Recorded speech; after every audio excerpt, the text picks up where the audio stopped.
તો જૂનાગઢના વિસાવદરમાં પણ માવઠું નોંધાયું। અહીં મોડી રાત્રે કમોસમી વરસાદ વરસ્યો। માવઠું ત્રાટકતા ખેડૂતો ચિંતિત બન્યા છે।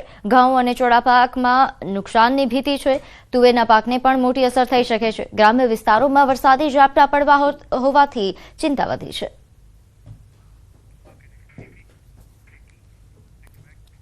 આગળ વાત કરીએ રાજકોટના જંગલેશ્વરમાં મેગા ડિમોલેશન 1400 થી વધુ મિલકતો તોડવાનો લક્ષ્યાંક છે।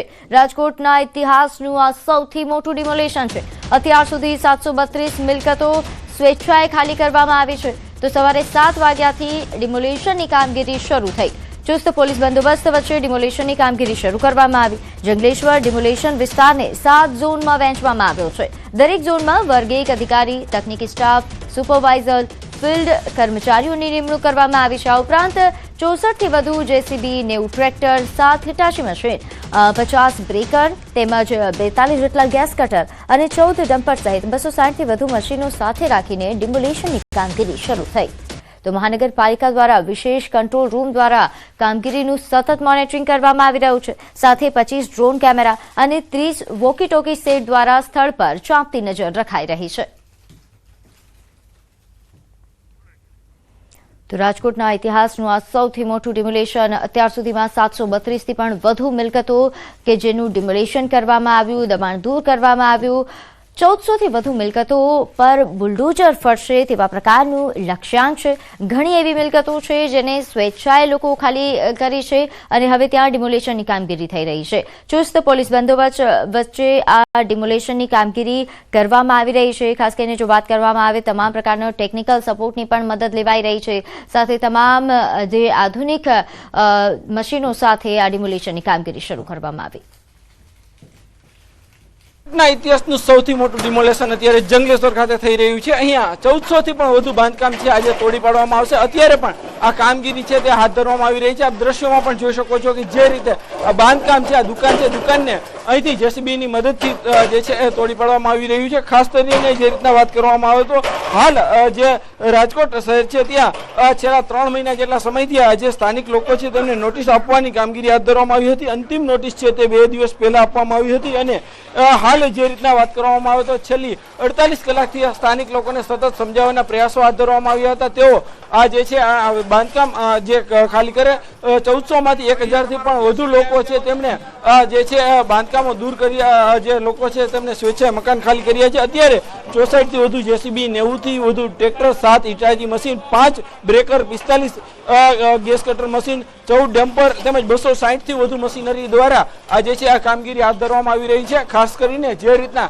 રાજકોટ શહેરનો જે જંગલેશ્વર વિસ્તાર છે તે પણ ક્યાંક જે છે અહીંયા અત્યારે ચુસ્ત બંદોબસ્ત પણ જોવા મળી રહ્યો છે। અહીંયા જે છે રાજકોટ જિલ્લા ઉપરાંત આસપાસના જિલ્લાઓમાંથી પણ પોલીસ ફોર્સ બોલાવવામાં આવી રહી છે, રેપિડો ફોર્સ પણ બોલાવવામાં આવી રહી છે। તમામ જે છે અહીંયા ચુસ્ત સુરક્ષા વ્યવસ્થા પણ ગોઠવી દેવામાં આવી છે। કોઈ અનિચ્છનીય બનાવ ન બને એના માટે આ જે છે વ્યવસ્થા કરવામાં આવી રહી છે। ખાસ કરીને રાજકોટનો જંગલેશ્વર વિસ્તાર છે તે ખૂબ જ જે છે કુખ્યાત પણ માનવામાં આવે છે, કેમ કે અહીંયા અનેક ભૂતકાળમાં હિસ્ટ્રી સીટરો જે છે અહીંથી બહાર આવી ચૂક્યા છે। કેટલીક દેશદ્રોહી પ્રવૃત્તિ કરનારા શખ્સો પણ અહીંયા રહેતા હોવાનું ભૂતકાળમાં સામે આવી ચૂક્યું છે। અત્યારે હાલ જે છે અહીંયા દાદાનું બુલડોઝર છે તે ફરી વળ્યું છે।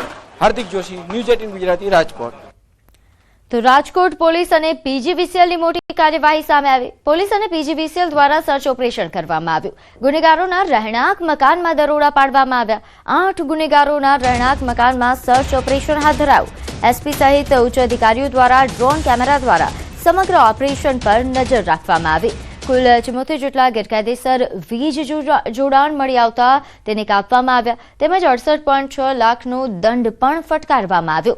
પોલીસના મેગા ઓપરેશનમાં કામગીરીમાં જિલ્લાની એલસીબી, એસઓજી, વિંછિયા, ભાડલા, જસદણ અને આટકોટ પોલીસની ટીમ પણ જોડાઈ હતી।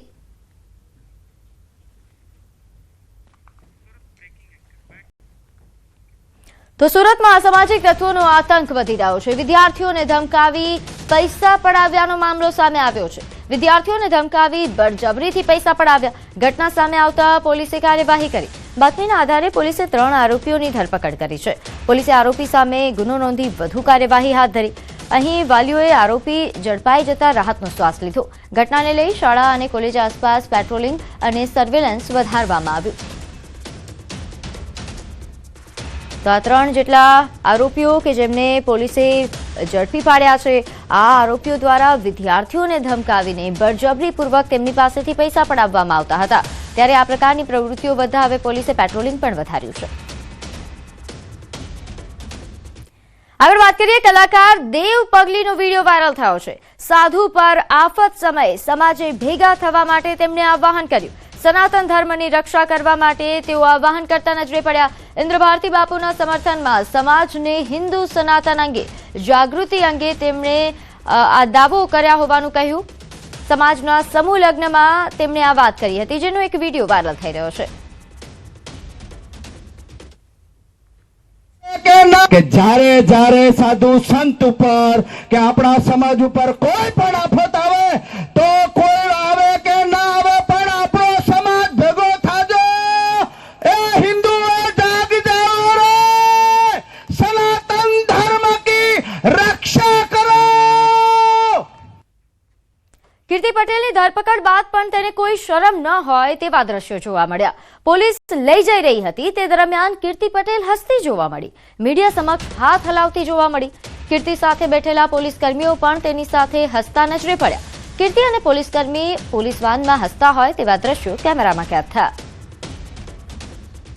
તો મીડિયા સમક્ષ ઇશારો કરતી કીર્તિ પટેલ, જેને કોઈ અફસોસ ન હોય તે રીતે હસતા મોઢે તે જઈ રહી છે।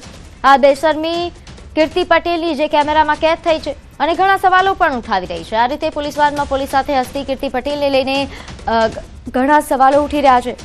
નોંધે છે કે આજે 4 વાગે તેને ફરી એકવાર કોર્ટમાં રજૂ પણ થાય તેવા પ્રકારની શક્યતા છે। હાલ તેના રિમાન્ડ મંજૂર કરવામાં આવ્યા છે।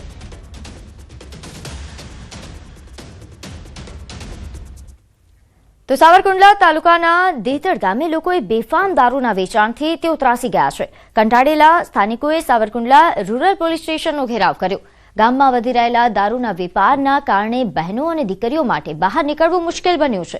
તેથી ગ્રામજનોએ પોલીસ અધિકારી સમક્ષ રજૂઆત કરી। ગામના સરપંચ સહિત આગેવાનો અને મહિલાઓ મોટી સંખ્યામાં પોલીસ સ્ટેશન પહોંચી અને બુટલેગરો સામે કડક કાર્યવાહી કરવાની માંગ કરી। 24 કલાકમાં દેતડ ગામમાં દારૂનું વેચાણ સંપૂર્ણ બંધ કરવા માટે આવેદનપત્ર પાઠવાયું હતું। પોલીસે યોગ્ય પગલાં લેવાની ખાતરી આપતા હાલ પૂરતો મામલો શાંત પડ્યો। દારૂ પી પીને અમારી છોકરીઓ બેન દીકરીની ઇજ્જત લૂંટવા હોતન જાય છે અને અમારી બાજુમાં જ રહેશે। અમારા આદમી મજૂર માણસ છે, અમારે થોડું 24 કલાક એકલા ઘેરે રહેવાય સાહેબ। અમારે એનથી છે ને ગામ મેકાવાનું છે, બીજું કઈ નહીં। અમે બહુ ત્રાસ આવી ગયો છે હવે દારૂથી। દેતડ ગામની અંદર અવારનવાર મને દારૂ બાબતના ફોન આવતા, જેથી આજ દેતડ ગામના સમસ્ત ગ્રામજનો અહીંયા પોલીસ સ્ટેશન ઉપસ્થિત થઈ અને આપણે પીએસઆઈ સાહેબને એવી રજૂઆત કરેલ છે કે દેતડ ગામની અંદર જે બુટલેગર છે, જે અસીરભાઈ છગનભાઈ વાઘેલા કરી, એ ગામની અંદર બેફામ રીતે દારૂ વેચતા હોય અને એનાથી લોકો, બહેનો દીકરીઓ અને જે સજ્જન વ્યક્તિઓ છે તે કંટાળી ગયેલ હોય। તે બાબતે આપણે પીએસઆઈ સાહેબને રજૂઆત કરેલ છે। અમારા ગામમાં દારૂનું દૂષણ બહુ વધી ગયું છે અને એના હિસાબે બેન દીકરીઓને બહાર નીકળવું બહુ તકલીફ પડે છે। એટલે ગામ લોકો ભેગા થઈને અને રજૂઆત કરવા આવ્યા છે। એટલે અમે સાહેબને રજૂઆત કરીને અરજી આપી છે કે ભાઈ આ અમારા 24 કલાકની અંદર દારૂનું દૂષણ દેતડમાં રહેવું ન જોઈએ। તો હાલ આ મામલે વધુ વિગત સાથે મારી સાથે સંવાદદાતા રાજન જોડાઈ ગયા છે। રાજન, દેતડ ગામે જે આ દારૂના વેચાણ સામે લોકોએ મોરચો માંડ્યો છે, શું છે સમગ્ર મામલો? આમ જોવા જઈએ તો સાવરકુંડલા તાલુકો તો ઠીક છે, પરંતુ સમગ્ર અમરેલી જિલ્લામાં આ પ્રકારની પરિસ્થિતિ હોય તે પ્રમાણે લોકો હવે ઘરની બહાર નીકળી રહ્યા છે। ગઈકાલે જે ઘટના બની સાવરકુંડલા તાલુકાના દેતડ ગામે બેફામ રીતે વેચાતા દારૂ સામે લોકોએ મોરચો માંડ્યો છે, પોલીસ સ્ટેશનનો ઘેરાવ કર્યો હતો અને 24 કલાકમાં જ આ દારૂ